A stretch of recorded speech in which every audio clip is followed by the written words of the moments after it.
Hey, welcome to Double Negative, a photography podcast by Will Malone, with your host, me, the titular Will Malone. In this episode, I want to talk about David Lynch and photography inspiration. But first, you can follow me on Instagram at Will Malone. You can follow my Polaroid Instagram account at Everyday Instant. I've now kind of sharpened what that account really is, and I'm posting a Polaroid at Everyday Instant every day. I wanted the every day to mean something. We're posting a Polaroid there every day. I've shot so many Polaroids at this point that there are some from my archives and some new ones as well. But there's a new Polaroid on that account, and its Threads counterpart going to be posted every single day. If you want to support the Double Negative Project, you can like this video or subscribe to the Double Negative YouTube channel. You can go to Substack and subscribe to the Double Negative Dispatch, my weekly newsletter. But the ultimate way to support the Double Negative Project and me, the titular host of Double Negative, is to go to willmalone.com and purchase a print. I would be honored if you bought a print for your wall. Now to the topic at hand. David Lynch. David Lynch sadly passed away this week at the age of 78, I believe. It was reported a couple months ago that he had emphysema just from his years and years of smoking, and that he was now homebound. I think many of us kind of heard that, and we kind of thought, well, we're probably not going to get much David Lynch stuff now in the future. What I don't think we realized is that we wouldn't be getting any. Is that he would pass away shortly thereafter. So it's very sad. It's amazing how many people were impacted. His influence is crazy. And so yeah, I want to use this episode to kind of talk about my connection to David Lynch, how he's influenced my photography over the years, without really influencing my photography over the years. And then I wanted to talk about finding photography inspiration, because I think we need to have a discussion with where people get their photography ideas. So I'm going to be fully honest with you. I used to not get David Lynch. In fact, I was kind of against David Lynch's work for very immature reasons. And those immature reasons being that in college and high school, the people I knew who loved David Lynch and touted their work, were obnoxious and annoying. And they used their love of David Lynch to basically say that they were better than everyone else, or to help. It helped back up their pretension. And so I was always annoyed by David Lynch fans, or the super fans. It's kind of like how people make fun of liking anime because the anime fans can be so rabid and, a little out there. And I think that's a completely immature reason to dislike something. And I think I was completely immature in my take on David Lynch early on, due to I just wasn't a fan of the people that liked David Lynch. And I think that's the wrong reason to not like something. And yet that's a reason a lot of us don't like things, is because of the people that like a certain thing, and that, keeps us away from it. And I think I don't think that's a very valid reason to stay away from something. And it definitely was not a good reason for me to not delve into the world of David Lynch. Now, what's funny about that, though, is that he's so influential. His work, his views, his vision was so powerful and went way beyond his own work, that I found over time I was actually inspired by David Lynch, and a lot of my tastes in photography were inspired by people who were inspired by David Lynch. So I actually ultimately, I think a lot of people look at some of my double exposure work and some of my visual work, and they've probably assumed I've been a David Lynch fan for a while. And I haven't really been a David Lynch direct fan for that long, but I think I have been a fan just through osmosis. Ultimately, I've been influenced by people who are influenced by him. And I think that's kind of interesting. It just shows how far reaching David Lynch's work is. His influence just over the years has been undeniable. A lot of people bring up Twin Peaks and how all TV is it's Twin Peaks. All TV is rooted in Twin Peaks. I mean, the craziest example I can think of is probably True Detective is if Twin Peaks did lines of cocaine, but you also, just every TV show kind of is modeled after Twin Peaks and what Twin Peaks did, because Twin Peaks was on network TV, and you think of network TV as kind of unoriginal and generic, and it kind of broke this mold as being a network TV show that was weird, and it kind of gave people permission to like be a little more out there in their TV. I'll be honest, as far as Twin Peaks goes, it's probably on the lower end of the things that I like from David Lynch, unfortunately. And I know everybody gets shocked by that. And I actually have not seen all of Twin Peaks. I've seen probably half of the first season, and I struggle to get through it because of this problem, which is that it's so influential that everything else I've watched has taken from it. And so I feel like I watch Twin Peaks and I feel like I've seen it before, which is kind of unfair to the work. It's the seminal work of everything we get today.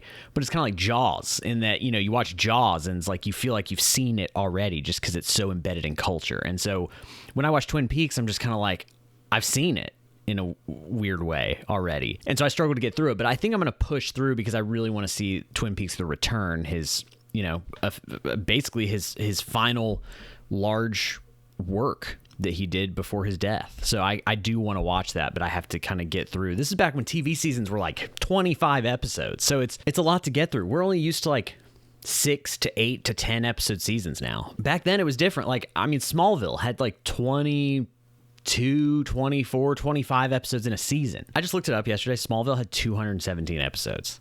How insane. That's crazy. Like, we don't do that anymore. And probably for good reason, because there's a lot of filler in there that you don't need. But it's wild. Anyways, back to the immaturity thing. I felt like my take on David Lynch has always been kind of immature just because I just didn't love the dialogue about him as much. Mostly in college. As an adult, you know, I felt like I had actually like good discussions and interesting discussions with David Lynch fans. And I've grown up and been around people who have a healthy respect for David Lynch and, you know, aren't super pretentious about it. But I finally set out last year on a David Lynch movie pilgrimage, and it rattled me. It changed the way I look at everything. In fact, it's kind of what got me to start making the music on this YouTube channel. So for the past however many videos, I've used music mostly. I've made a couple exceptions for a couple videos, but most of the music on this channel I've made. And it's not good or great, but I'm trying to like cultivate a vibe. And so I'm messing around with it. And it's because of this David Lynch movie pilgrimage I went on last year that inspired me to do that, because he has so much control over the sound and tone of his video, and I realized how impactful that was. And all these YouTube videos now, they all use the same music. I would find myself using a song that I heard in somebody else's YouTube video just by accident, just because we're all subscribed to, you know, all these different copyright free music services. And so you watch a YouTube channel and they may use the same song as I use in a video, and so nobody's cultivating their own unique vibe with sound, because music's hard to make. But I remember watching Wild at Heart, and I think Wild at Heart's in my top 3. And that's pretty rare. I don't hear that very often. But I think it's in my top 3. I think it's in my top 3 of, you know, Nick Cage being unhinged. I think it's fun. I love a good road trip movie. It's got a really crazy Willem Dafoe performance in it. But the way it uses sound and music, I think, is why I really like it. There's a scene where a car pulls up to a house and it plays this insane music cue that's like really loud and unsettling. It's hard to explain. It's just this really loud, unsettling music for seemingly no reason, but it just makes you uncomfortable. You're unsettled. You're the next scene, you're just like, okay, I don't know what's happening. And that moment made me realize the power of sound in a video. And that's not a natural place for me to hang out, especially making my own stuff, because I'm not a musician. I'm not a sound engineer. I've done the basics, but I'm not like that good of a sound technician. But I was like, oh, I have to figure out something, because that's such a huge piece that I feel like I'm missing in my videos. Just in general, just the importance of sound when I'm largely a visual creator. I mean, I'm a photographer, so I think of everything as visual. And I'm so focused on that when I make these videos. A lot of times the music has been an afterthought, and David Lynch's work has kind of like made me see the importance of sound. So that's one way that I've been inspired, especially when it comes to these videos. But when it comes to visuals, I think David Lynch is often attributed with really interesting and crazy visuals. There's that Eraserhead moment where the light shines on him and all the dust particles are flying around him. There's just some really powerful, thought-provoking, and just uncomfortable imagery in David Lynch's movies and work. I have his book, his paintings book, and some of those paintings like really they bother me. And I don't know why. But he was just okay with just unsettling people. It was like he just lived in a different dimension than all of us. I will say that when I was going through this David Lynch pilgrimage, I didn't love all of it. And I'll fully admit that. Like, not all of his work works for me. In fact, I often think of that meme of Jesse in Breaking Bad, that how does he keep getting away with this meme, if you've seen Breaking Bad. And when I see some scenes, like we were watching Lost Highway the other day, and there's a scene where Bill Pullman is like playing jazz. It's like in the beginning of the movie. And Bill Pullman is a jazz musician, and he's playing the saxophone, and it's like the cringiest, wildest, just, it just, how is it in a mainstream film? It doesn't make any sense. It's so terrible looking. And a lot of David Lynch's dialogue is really stilted and inhuman. It doesn't feel like real people talking. And that always kind of weirded me out. I mean, Blue Velvet is an incredible movie. It's also deeply disturbing, and it's also deeply alien. Like, the way people talk in that movie just doesn't feel like human beings. And a lot of his movies are like that. You know, you watch an Aaron Sorkin movie, or you watch like even a Tarantino movie, just somebody who does a lot of heavy dialogue, and those just, while I mean they feel very movie-esque, they feel definitely more akin to real life than whatever David Lynch is doing with his dialogue. And I think that's also what bothered me about Twin Peaks, is you're just like, you see the woman with the who talks to the log, and there are just these moments that come out of nowhere, and you're lost. You're like, why is this happening?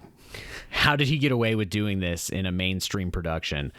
So there's a lot of that, but I really respect him for it. You know, Roger Ebert, I think one of the few David Lynch movies Roger Ebert, the famous film critic, liked was Mulholland Drive, which I think is probably in my top 3 of David Lynch movies as well. I'd probably say my top 3 is probably some arrangement of Blue Velvet, Mulholland Drive, and Wild at Heart. I think those are my 3 favorites. But Roger Ebert liked Mulholland Drive because he said it's one of the few times he's watched a David Lynch movie that didn't break the test tubes, meaning everything David Lynch does is extremely experimental and it doesn't always work.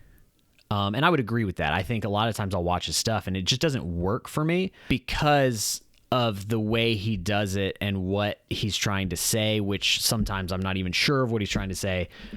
I learned throughout going through each of his movies and going through a lot of Twin Peaks, like, you kind of just need to go for the ride. It kind of doesn't matter if it works or doesn't work. You go for a ride. And I think that's the thing that I've learned the most from David Lynch that has affected me personally, is that I'm somewhat rigid, I think. I make double exposures. I really like making more abstract photography, but I always try to root my photography in some sort of something concrete. Like, you can definitely make out the subject. You can definitely understand overall what's going on. I would describe myself as creative, but ultimately decently logical. And I think watching David Lynch has taught me to let go of that somewhat.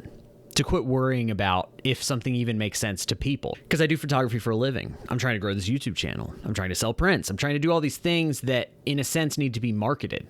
And so oftentimes, what intrudes is this need to package something to make it make sense to people so that they understand what I'm trying to say, so that maybe eventually they give me money for it.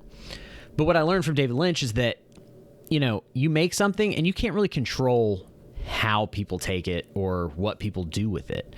And it kind of doesn't always matter if it makes sense. And with David Lynch, he somehow became a successful director with Eraserhead, which is a movie that is so creepy and disturbing. And I've seen it a couple times and I don't get it. But I admire it. I admire it deeply because it took him 5 years to make that movie. Or maybe more. I don't remember. But it's like he started it and then stopped at a certain point, and there's a scene where Eraserhead is like walking through a door, and apparently the scene of the door and then him walking through it were shot like 5 years apart or something crazy like that. Like, it took him a long time to figure out how to make that movie, but eventually he makes it and gets to a place where he's happy with it, where it makes sense for him, where he feels like he created a finished work. Even though I think the average person watches Eraserhead and they're like, what even is this? But to David Lynch, he's like, okay, I said what I needed to say. It's a completed work. I did it. I made enough. I got enough money to finish this project that I had set out to finish. And I think many people would think like, what even is that project? It's that kind of understanding that you may not get it, but it's so thought-provoking. It's saying so many things that you can kind of take away a little bit of whatever you want from it. There's something in there that somebody over here may get that someone over here may not see at all. And it's so open to interpretation that it's actually probably one of the more interesting things that exists. And I think things that don't always make sense kind of are the most interesting things that exist. But he understands that moving pictures and visuals can say more and transcend the English language. He understands that a painting or a photo, because he was also a photographer as well, video, like he didn't care what medium, but he worked often in the visual, and he understood that you could say more with visuals than you can words. And I think this is where me and a lot of photographers are completely limited in their work. Everything I make, everything a lot of photographers make, kind of aims to be described in words. You want to be able to tell people what it's about. You want people to be able to understand what it's about. And that's because of an aspect of control that we want to have of what happens with it once it's out of our hands. That's part of it, at least. I think a lot of my work fails when I'm trying to make it make sense to me or anybody else. And I think the work that is my most successful is when I let go of the need for it to make sense to people and for it to need to explain itself. This is the limits of like Instagram and Instagram captions, which is like, and I've heard, I think I've heard like Noah Kalina, the photographer Noah Kalina, said something about this, that he struggles with captioning his work because he feels like words are so powerful that the words, the caption ultimately distracts from the image. And I think that what I've kind of learned from David Lynch is that the image actually can have a power that is stronger than words, and that if you just lean into saying something with an image and almost forget the entire English language, which is kind of what David Lynch does. He kind of doesn't speak in the way us earthlings speak. He uses visuals to speak in a different way. And I think if we can let go of that need to like over-explain or have images adhere to our just modern language, then maybe our work can go to a different place. And, you know, David Lynch he did not discriminate between mediums. Like, he did a little bit of everything. And he carried through this kind of vision of the world that he had, or this use of the medium to speak rather than speaking for the medium, throughout everything he touched. And that's probably the most inspirational thing that I could have ever been taught, and probably why he's so influential, because I don't know of anybody else that can do that like he did and get paid for it, because it's not like he was like poor. It's not like he was a starving artist. He made some of the most influential work of our time. I mean, it's crazy. He was probably one of, if not the most impactful artists over the past, I don't know, 30 years, 40 years. I mean, it's crazy. I think the thing that's interesting about David Lynch to me, and just like the amount of impact he's had on me just over the past few months of me going on this David Lynch movie pilgrimage, is that I've probably been more impacted by his work than I have any photographer over the past however long. Like, I get so many really nice messages from people about how like my 365 project, my Polaroid project, like has inspired people to do their own work and that kind of thing.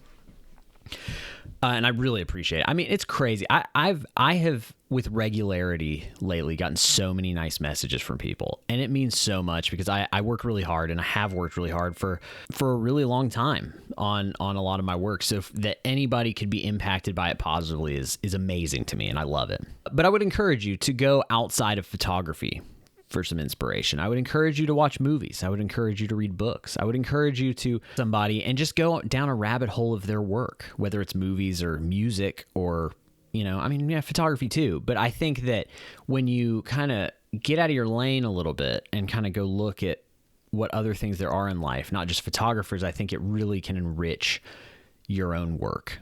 And I think my experience with David Lynch over the past few months is a really big example of that, is that I can see a huge change from how I saw my work and my goals with my work after really deep diving into his stuff.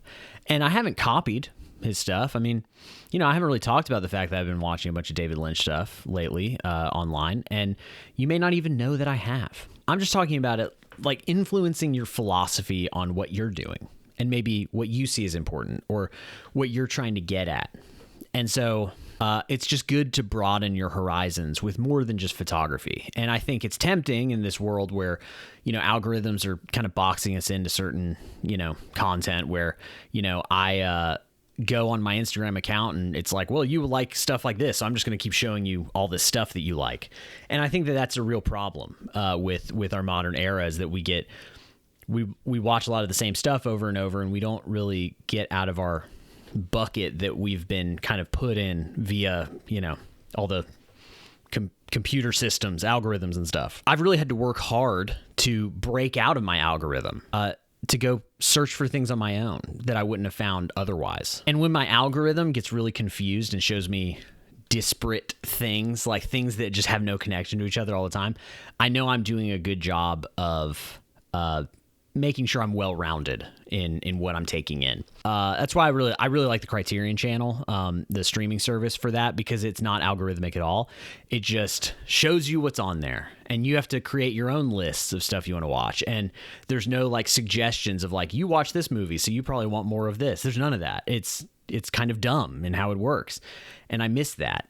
I miss the ability to curate my own things. Netflix is impossible to navigate. It only shows me things that it thinks I like, and me trying to break out of those bounds, like I have to do some heavy research outside of Netflix, because searching through Netflix is like impossible. It makes you feel like there's no other Netflix that exists other than one that is designed for you. And I think while that's convenient and nice, and if you work a regular 9 to 5 and you're just tired and you need some entertainment, then an algorithmic Netflix, if you're not really curious in the movie department, you just want to check out, which I think a lot of people are, and I'm not saying that's bad necessarily, but that's great for people who aren't looking for something greater in their TV and movies. But if you're a photographer, if you're an artist, and you're looking for inspiration of some kind, you cannot get caught up in that cycle of that algorithmic bubble you'll get caught in, and we're all trapped in it. No matter what we go to, Netflix, HBO, Instagram, YouTube, they all work the same way. And in order to break out of it, we have to do the work to break out of it. And like Wild at Heart, the David Lynch movie, for instance, I couldn't just find it on a streaming service. I had to actually like buy the Blu-ray because I couldn't find it anywhere. And I ended up purchasing physical media of a lot of his movies because they were just easier to access that way than on streaming. And so, maybe you find something you're interested in, you can't find it anywhere, and there's a thrill to that hunt, and you end up just getting it on Blu-ray. Well, that's cool. Like I'm slowly being radicalized into being back in physical media. I've slowly found myself purchasing more Blu-rays and more photo books and things, just as a lot of what we're taking in is so unsatisfying and quick, and I just don't trust Netflix. Netflix tells me I only like one type of thing. And I don't. If you don't fight against it, you'll be convinced that you only like one type of thing, and you'll never get out of your bubble, and your world will become very small. And I just think it's a real problem with how everything is set up now and how easy it is to consume that way. And we just got to fight against anything easy. And I think David Lynch would probably agree with that. So if you want to take your photography to the next level, break out of your bubble. Go watch some David Lynch movies. Go do something different other than watching your favorite YouTubers talk about photography. Go do something different other than scroll on Instagram. Go do something different than scroll on TikTok mindlessly. Oh, wait. If you're in America, you can't do that anymore. As of yesterday, it's Sunday as of recording this, it was banned. I deleted TikTok a while ago. I think like a year ago now, just because it just was unhealthy. I could get very addicted to it. It's just very addicting. It's like a slot machine of everything I like. I mean, it was very good at serving me up things I like, back to this algorithmic thing. And I think that it was very unhealthy. I don't think TikTok was really great for most people. I think a lot of people went viral. I think a lot of people found careers via TikTok, and that's really cool. And I'm glad. And there's some really interesting people that were like springboarded because of TikTok. And I feel sad for them that they lost a lot of what they've built and a lot of what they made with that ban. But it also just goes to show that, like, all these platforms, like, I've put a lot into YouTube lately, but something could change with YouTube and it not work for me anymore. And I need to just make sure I diversify and have a place that I'm going other than YouTube, which is why I do the Substack, which is why I do Instagram, which is why I'm always looking for other ways I can share things with what I do, because I don't want to get caught in a place where, YouTube gets shut down and then I have nothing and I have to start completely over. And so I think that's a good lesson for people. I think what's interesting now is going on Threads and just seeing the mass addiction withdrawal of TikTok being gone. Like, people are really freaking out about it. And I think that it'll probably be forgotten pretty soon. I really think it's gone. I think it's done in the US. And I think even if it comes back soon or even in a few months, I think we're going to be onto something else. I think people really overestimate the value of TikTok. I think TikTok was valuable because it was a very good product in a moment, but we jump from these things all the time. We go from one thing to a different thing constantly. One thing was cool, like Facebook. Facebook was the coolest thing ever. We quickly jumped from Facebook to Instagram. Instagram is still pretty popular, but like TikTok came in and everybody, like all the young people lost interest in Instagram and went to TikTok. There's just going to be something else. And I just think it's just done. I think Congress making it actually law, I think, is something that a lot of people are unfamiliar with happening. I think so often the president will make an executive order or say something and people will be like, whoa, the emperor has spoken. But the fact is that the way our system's set up is like Congress is actually the emperor, and Congress just doesn't do its job most of the time. And so Congress actually this time, in a bipartisan fashion, which is extremely rare, created a law, and then the Supreme Court upheld it. So if Trump or whoever makes an executive order against this, like, Congress can just be like, sorry, dog, we put it into law. And I think this is just a reminder of like how our system actually is supposed to work. And, Congress is supposed to be like more powerful than the president. And I don't think people are used to thinking that way. But our president's not an emperor. Our president is supposed to be an administrator. And I think presidents over the past few years have gotten over their skis on how much power they actually have, when Congress it doesn't do whatever it wants, but Congress can kind of do whatever it wants if they could just like get together on some stuff. Anyways, that's Will's Civics Corner for this episode. Man, we went some places today, didn't we? It's kind of a weird one, and I kind of want some of these to be weird. That's kind of the point of this podcast, because I'm weird. I want to talk more about stuff I'm into, kind of fuse that in with photography, because people I follow, I always like when I know more things about their weird tastes and things, and I've always been just kind of hesitant to share a lot of that for some reason. Maybe because I was afraid of the algorithm. I don't know. Anyways, you can follow me on Instagram at Will Malone. You follow my Polaroid Instagram account at Everyday Instant. Make sure to like this video and subscribe to the channel. I'm working on a Polaroid versus Instax video for next week, so that should be pretty cool. Go sign up on my Substack, Double Negative Dispatch. Comes out every Thursday. I'll probably talk more about David Lynch this week. And then, of course, go to willmalone.com. Purchase a print. I would really be honored if you did. Got some people purchase prints last week. I felt really good about that. Really appreciate when somebody goes out of their way to buy some of my work to put in their house. That's crazy. That's crazy that anybody would do that. And I really appreciate it. It means a lot. And thanks for watching, and I will see you again soon.